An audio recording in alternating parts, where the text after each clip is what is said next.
the 16th of September. I keep thinking it's August, 16th of September, and all commissioners are in attendance. We are going to close our executive session like that and open our regular session with public comment. Do we have any public comment today? I'm told no one signed up to speak. All right. Anybody that's not signed up want to speak? Anybody? Anybody? Nobody? Okay. Last call. All right. Let's move on to our consent agenda then. To adopt consent agenda items A through C. All right. So I think a lot of us have noticed that we got some new equipment. Can everybody hear me okay? Okay. All right. So any conversation about a consent agenda, gentlemen? I have nothing. I have one item if I can find it. Hit the button. One item if I can find it. What I did, I marked a double.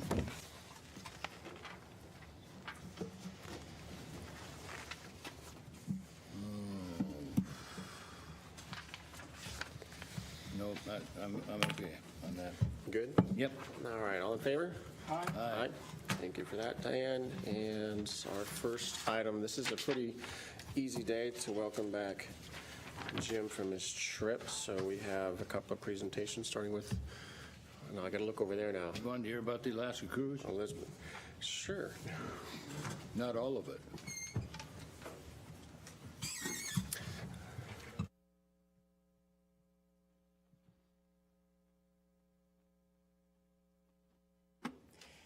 Good afternoon, Commissioners. I am pleased to be in front of you talking and playing with our new equipment here.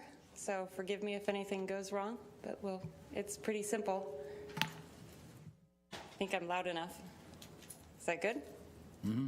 Okay. Nice.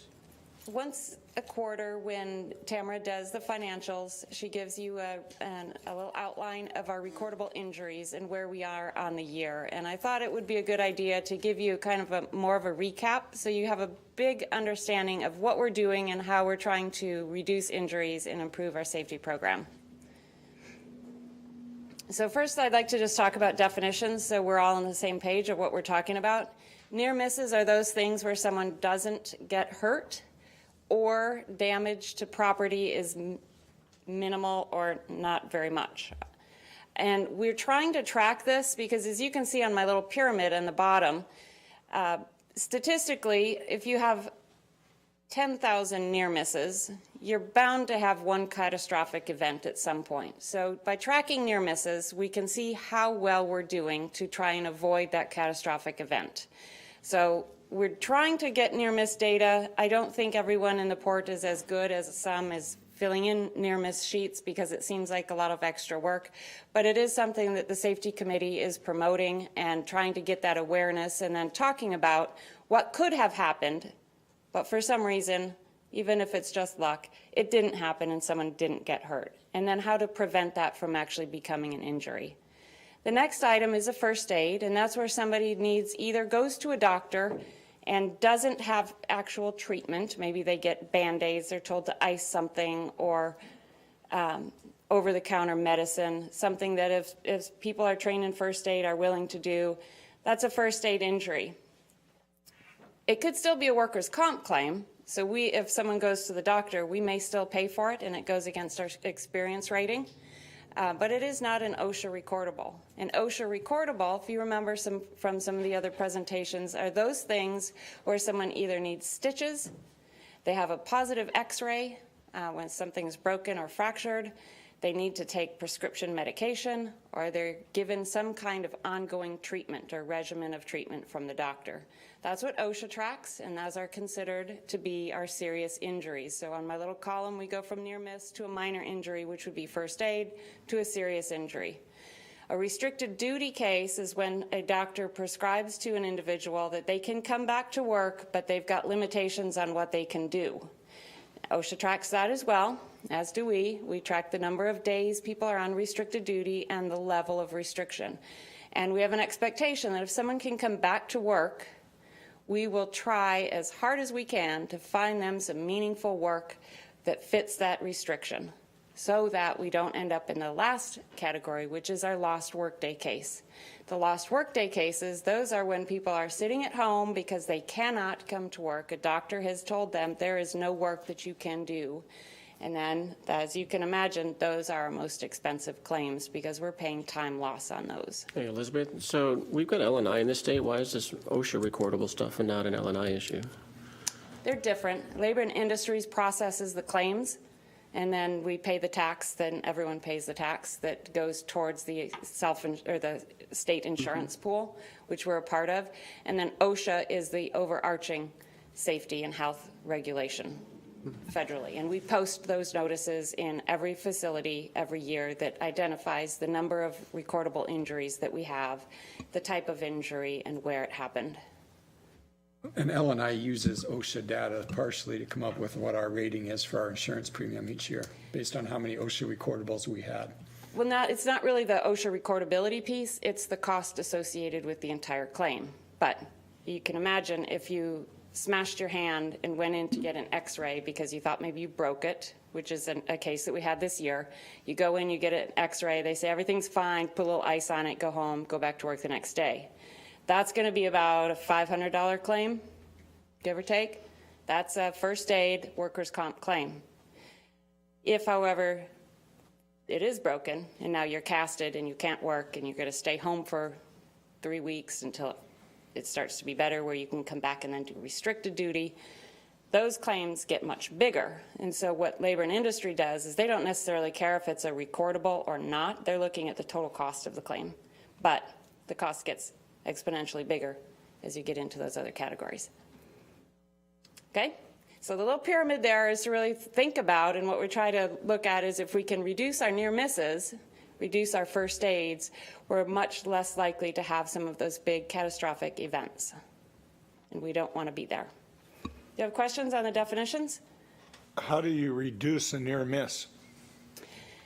Well, if it's something where a near miss where somebody almost got hurt but didn't, then we can look at, well, what would we do to prevent that from ever reoccurring?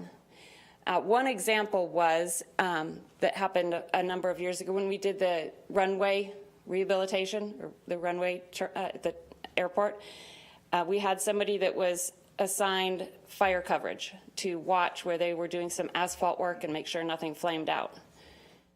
They noticed some smoke, were able to put it out, and there was no accident or injury or no damage. But it was a way, so we consider that a near miss because something really bad could have happened. We could have had a fire, someone could have been hurt. We use that at the safety committee to talk about reinforcing how important it is when you're assigned to something like fire coverage that you don't daydream and not pay attention, that you're there for a very specific purpose, and it is important that you pay attention. So that's kind of an example of a real life here at the port, what we did with the near miss. But you're not having all the employees record near misses in their everyday. We're asking people to record near misses. Really? We have some success with that. How Not many as much. how many recordings do you get on average in a week or a month or? We don't get weekly or monthly recordings. We get a handful a year. Thank Yeah. you. So it's not, so we're trying to build that database to be able to see where problems may be lurking in the future, but we're not there. Any other questions or comments on these? So here's a little history of where we've been. So starting back in 2009, we had 11, these are workers' comp claims. The claims are workers' comp claims, and the other column are recordable injuries. And then the RIR is the recordable injury rate. So that compares against hours worked. Okay, so that's a standard rate that we look at with OSHA numbers. In 2009, we had just a terrible year. That's the year I started, so I'm not sure what happened for most of that year, but 11 people out of less than 100 employees went home with a serious injury. That's a lot. So we started working on the safety committee, and we were able to reduce that significantly. And I attribute the primary reason for that reduction is really starting to talk more about safety in smaller work groups and having a safety awareness. We reduced that to 3 injuries in 2010. We had 4 workers' comp claims in 2011. Only 2 of those were recordables, so we had good trend numbers there. 2012, again, we had 4 claims, but 3 were recordable. Last year, we did really well. We had 2 injuries. Neither of them were really serious, but they were both recordables. And then, so our trend was looking wonderful, and then this year hit. And we've had 9 claims, 5 of which are recordable injuries. So we're on a wonderful trajectory there, and then this year hit. And we're still trying to figure out what's happening this year to get that many claims. No, we're not climbing more ladders. Most of these actually are in our seasonal grounds department. So we're looking at ways to educate our seasonal grounds employees more, make sure that they really understand how important safety is to us and should be to them, because we don't want them going home with injuries as well. So the safety committee has spent a lot of time talking about what to do to reverse this trend and get the numbers going back in the right direction. So they, each crew that goes out, let's say one goes to Blaine to take care of maintenance or something, they have a, you might say a leader amongst their 4 or 5 or 6 people that go. That's who they report to, and then that gets in turn gets reported to Carol or to you, or? You mean when they have an injury? Yeah, right. Right. So not all of our seasonal grounds will have a supervisor with them or a lead person. Some of the teams just go out together, and but if they do have an injury, they would report it to Carol or to Tracy. Tracy's our foreman.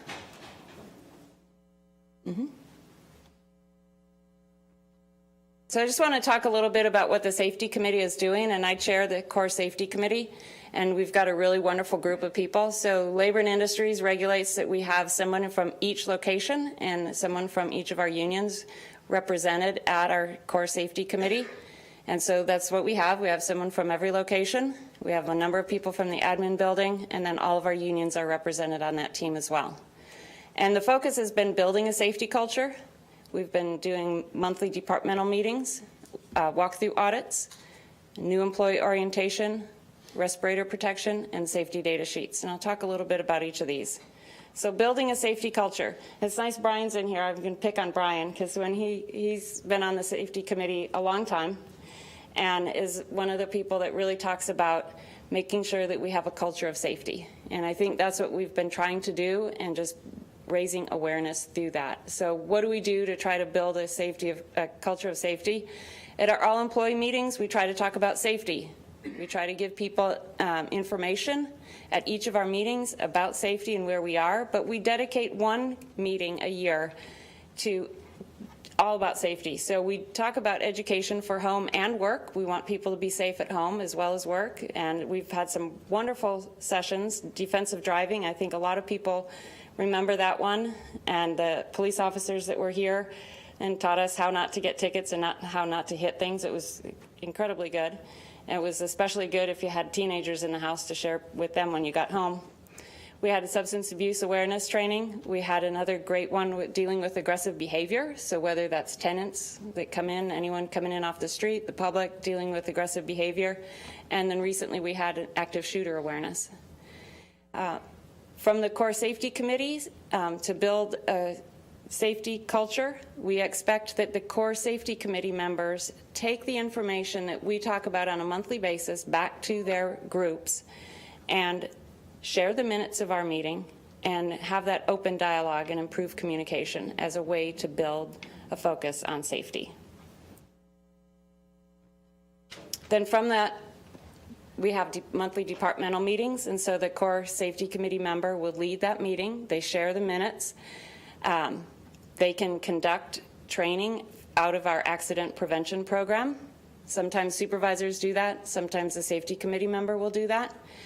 Then an important piece there is that they gather input from people in their department about any kind of safety issues or concerns that they may have that need to come to the attention of the core safety committee, that might have global impact to the entire port instead of just their department.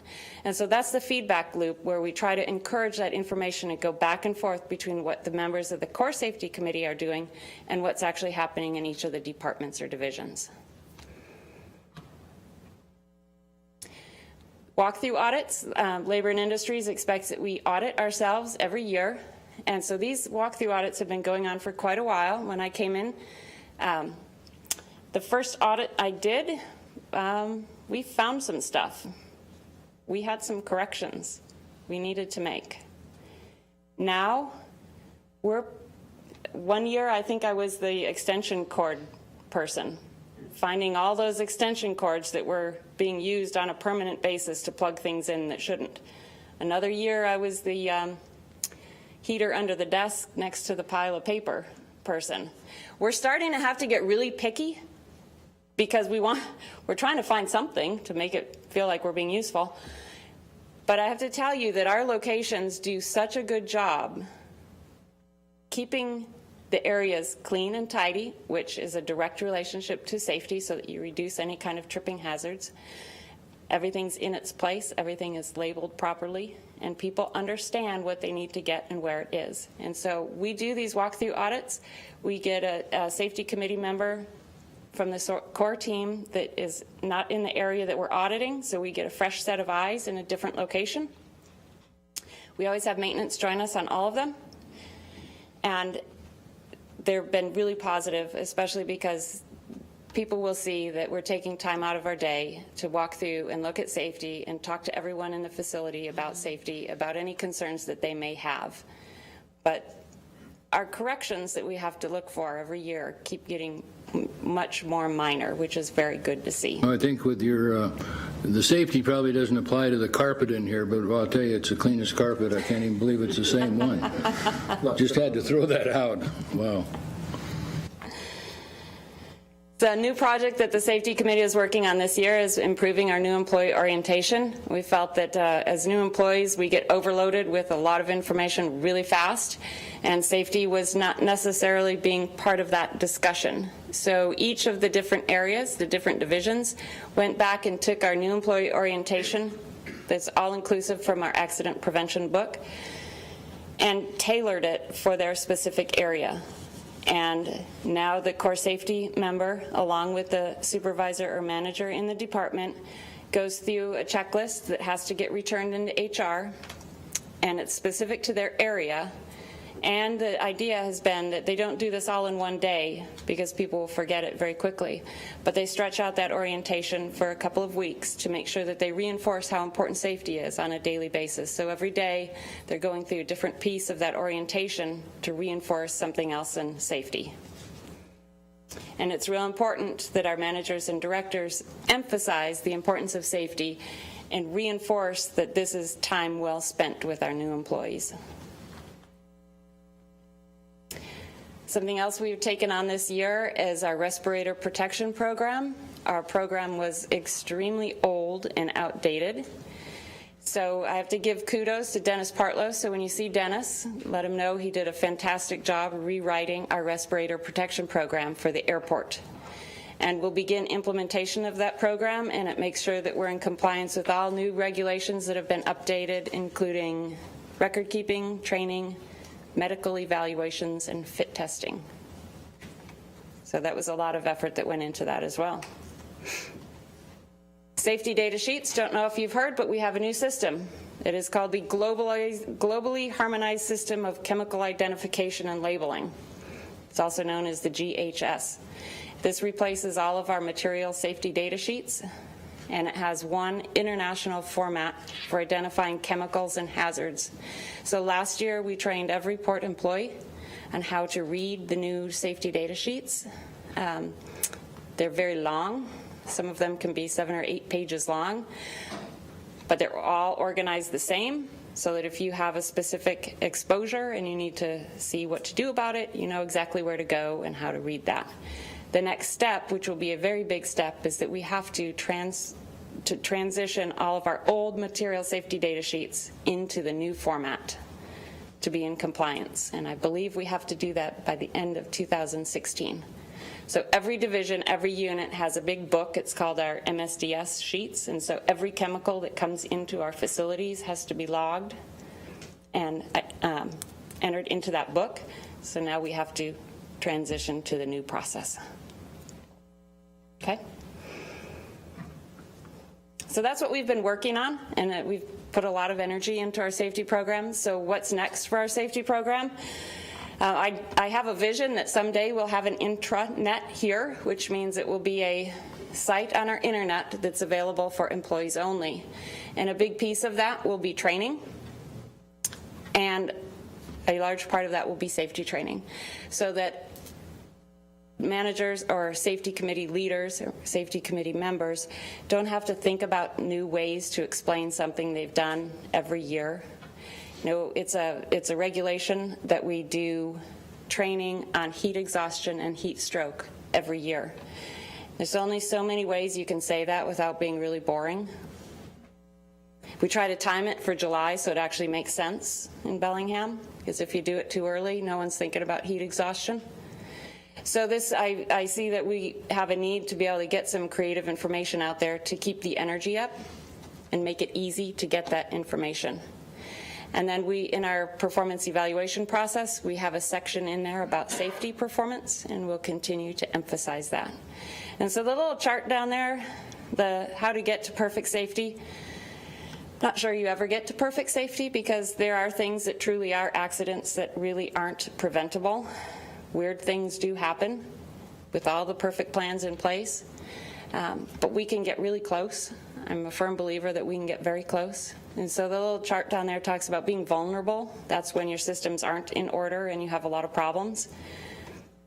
Then being reactive, just reacting to injuries, or being incompliant, just being compliant with the law. We are stepping into being very proactive. We're starting to be proactive, and I see us becoming more and more proactive as we continue on a safety program here. And resilient. So resilient is making sure that we can easily adapt to changes, especially prevention. So that is my safety presentation. Do you have questions on that? Anything we've talked about? Would you like more information? Do we share with other ports our safety records, and do they share with us their safety records? I have not shared with other ports. We don't really, I don't have a mechanism really to do that. There's some ports that I communicate more than with others, but we haven't really talked about safety. But there's probably email groups that we could do that with. Well, you'd think that if other ports have had some safety issues, they might also apply here. Yeah, in some type of we do target different ports to say, hey, what have you done on this kind of program? Can you send us your program, and we'll see if we can steal from you and make ours better. So we do that more on a targeted basis, not like port-wide through the state. Nothing? That's all? All right, Elizabeth, thank you for that. I guess we have another one. Do I have to sit down and come back up? Yeah. I want to see you pop out of the removable front on that, though. Okay, the next piece on this is employee wellness. And it directly ties with our safety programs, so that's why they're together. And just a little quote here that says, the success of an organization depends heavily on the productivity and the work performance of its employees. And I don't think there's anyone that would disagree with that. So how would wellness fit into improving productivity and work performance? So what I'll just talk about very briefly is, what is an employee wellness program? Why would it be important to have one? What we've done this year in 2014, and what we're looking at doing in 2015 and beyond. So employee wellness is a program that focuses on the physical and emotional well-being of employees. Does it mean we have in-house counseling? No. Does it mean that we have to have an in-house gym? No. But it can address some of those things. It can provide education and assistance with medical needs, and ensuring personal health is a priority. We already do things in wellness that people probably are not aware of.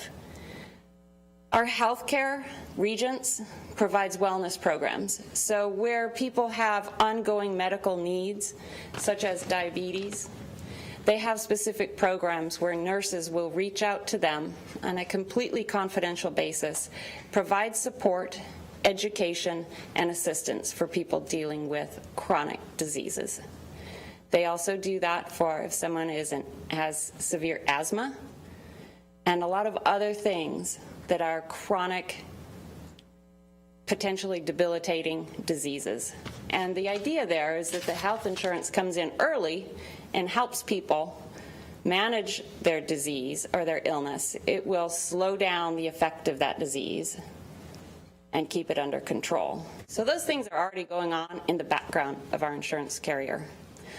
Other programs may offer weight loss regimes, weight loss programs, smoking cessation. We have that. If anybody is a smoker and wants to quit, our insurance will pay for that. But we could do other things as well. Stress management and exercise, diet and fitness advice.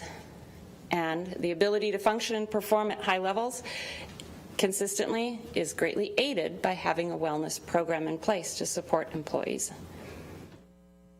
So why is it important? Workplace morale.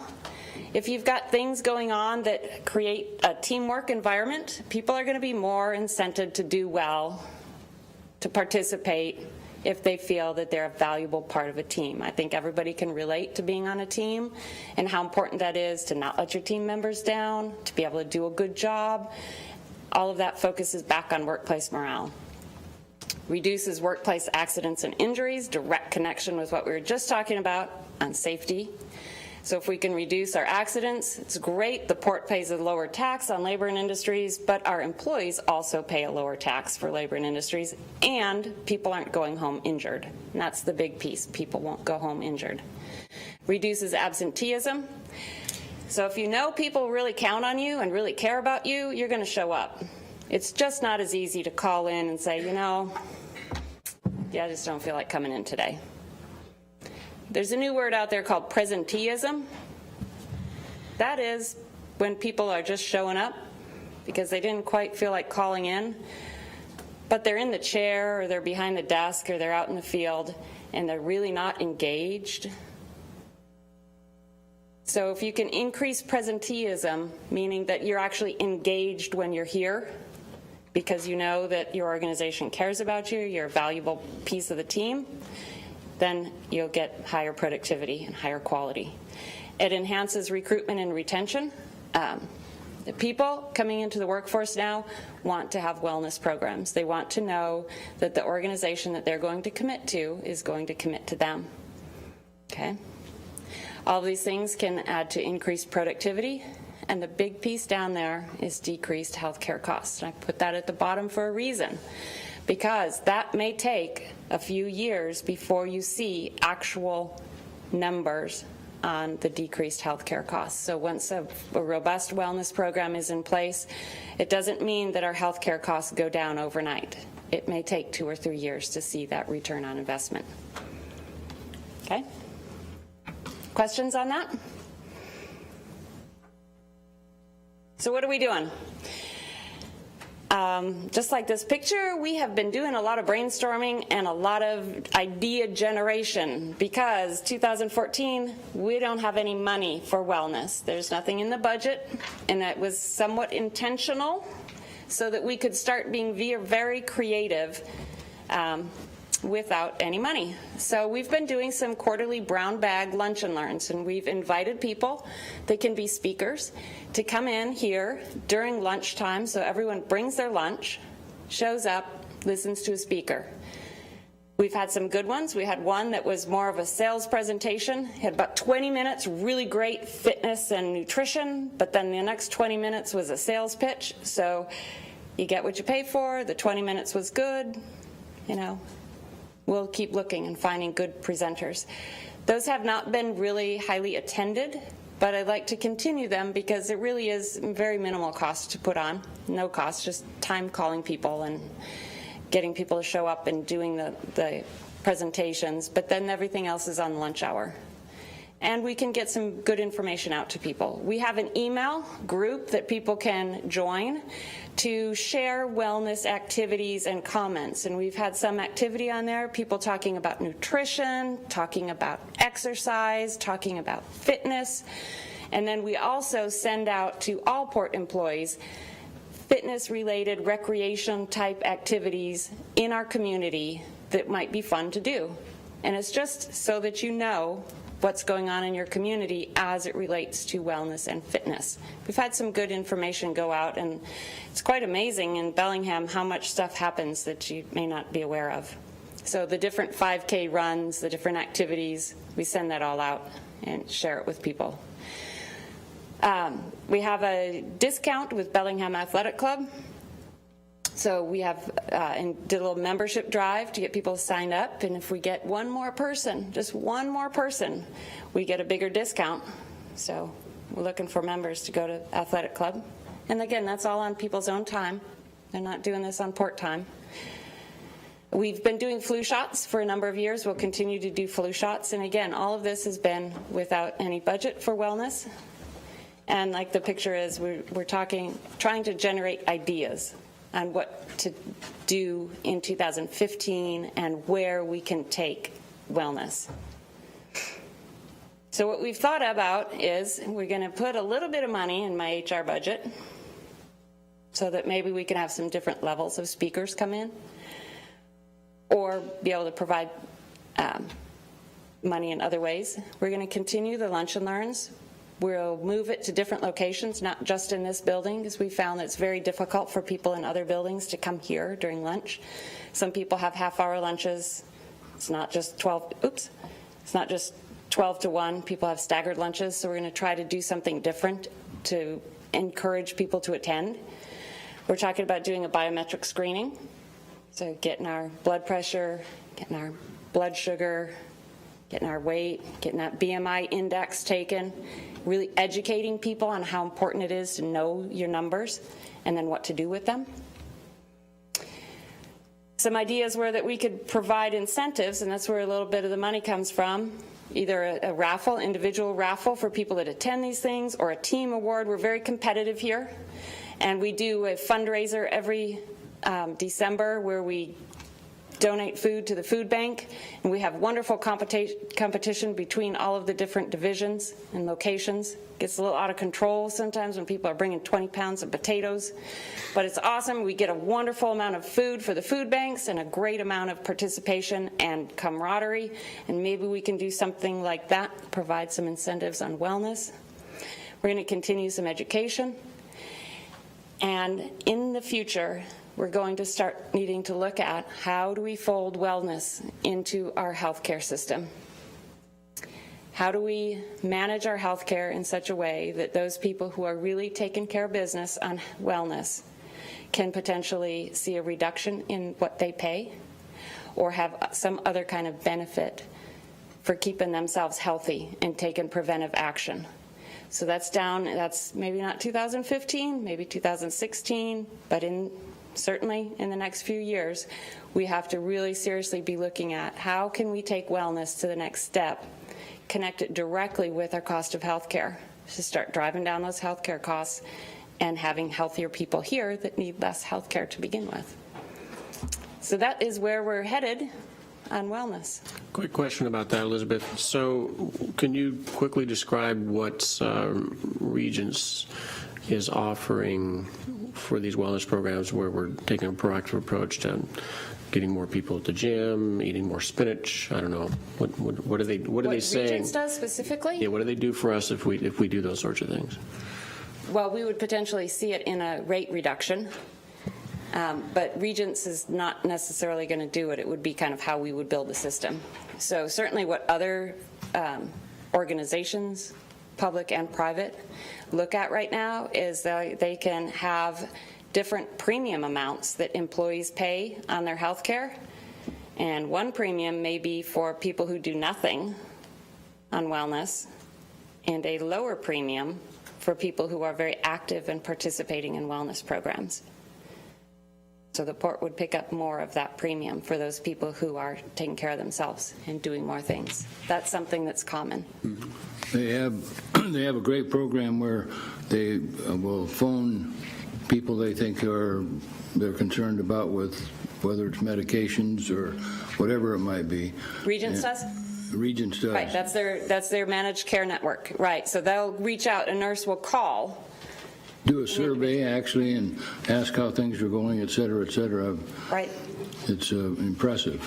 And actually, Regents has a wellness program. Not very many people are very aware of it, but if you go on myregents.com and you enter yourself and you create an account, you can earn gift cards, $25, $50 gift cards by participating in self-recording what you're doing in wellness. That's outside of us. That's just between the employee and Regents. So you have to go through and do a general health assessment, and then you have to get your biometrics, and then you have to record how much you're exercising every day. Some programs look at tracking your nutrition, logging everything you eat. That's a fun one. And putting that into Regents' network, so it's completely outside of the port. We don't even know what's happening, but it's something that Regents has in their program already. And so people can earn gift cards. And I think they're just like Visa cards that you can get. I haven't earned one, but I know they're out there because I see it. I can log in and it says you have 250 points. You need 1,000 to get your gift card. Something like that.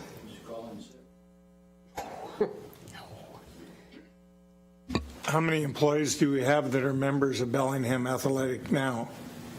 Lindsay, how many do we have?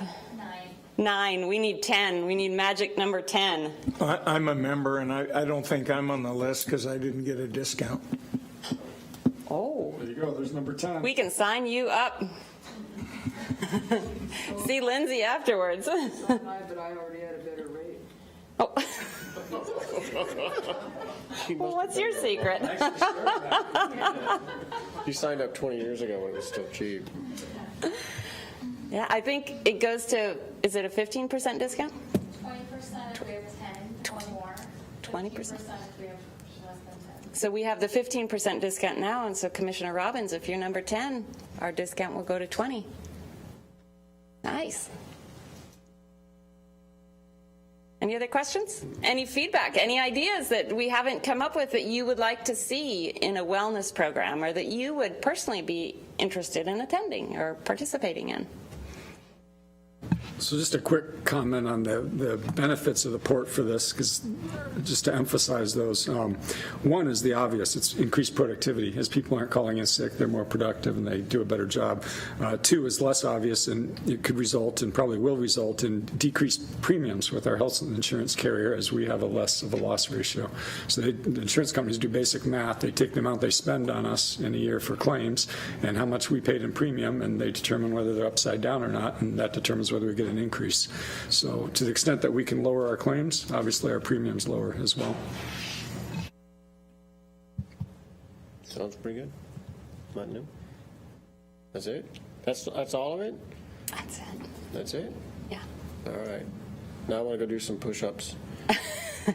Maybe a sit-up, but not many. And then log it into myregents.com. And let them know. Get your gift card. All right. Thank you, Elizabeth. So, pretty light agenda. Anything further? Anybody? There is a new business item. We have a letter. We'd like to recognize some individuals. We have time, so I guess we could probably read. Plenty of time. I'm just going back to work after this anyway. Everybody else going home? Oh,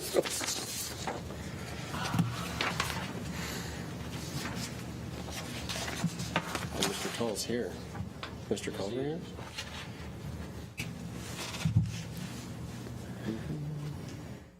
Just want to read it maybe out loud? You want me to read this? Or I can. I mean, it's up to you. No, go ahead, Rob. That's fine. So this is a letter from the commissioners to Mr. Ken Culver and Mr. Bob Tull. Mr. Tull is in the audience back there. Maybe you could raise your hand. On behalf of the Port of Bellingham Board of Commissioners, we'd like to recognize and thank you both for the valuable work you have done in helping to resolve issues related to the multi-party boathouses in Squalicum Harbor. All 5 of these boathouses now have fully executed boathouse agreements with the Port of Bellingham. And while there is still work to be done, we think it is important to take this opportunity to express our appreciation for the spirit of cooperation you have both demonstrated in assisting the port in resolving this important matter. It goes on from there, but I think that kind of says it in a nutshell. So we're going to ask the commissioners to sign this letter, and then we'll send a copy to both Mr. Culver and Mr. Tull. And we thank you very much for all your help in a very difficult task. Absolutely. Thank you, gentlemen. Thank you.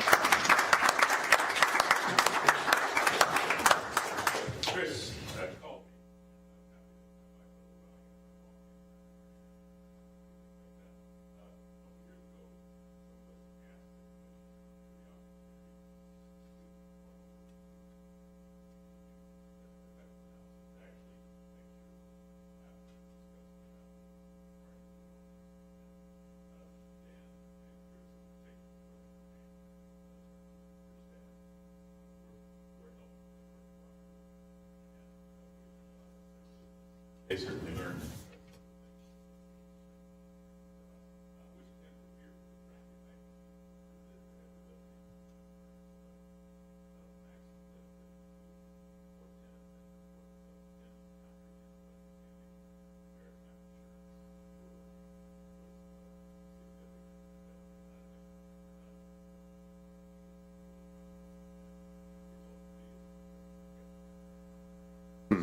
Actually, several. I think that your staff did a good job. Here's to be some response. Representation of all. Going after the next rounds of issues, some of the fire code compliance.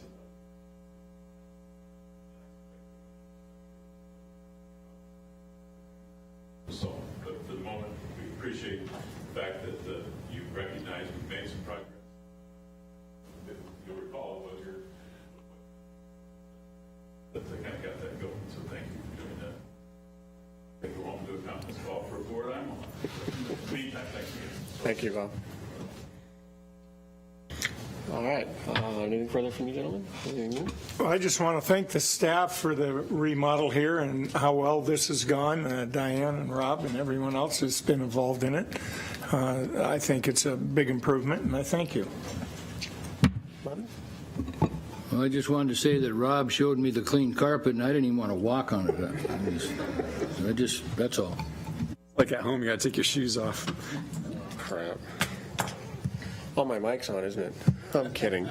Anything from anybody else that's here today? Anybody? Anything? All right, with that, we are adjourned, and thank you all for coming.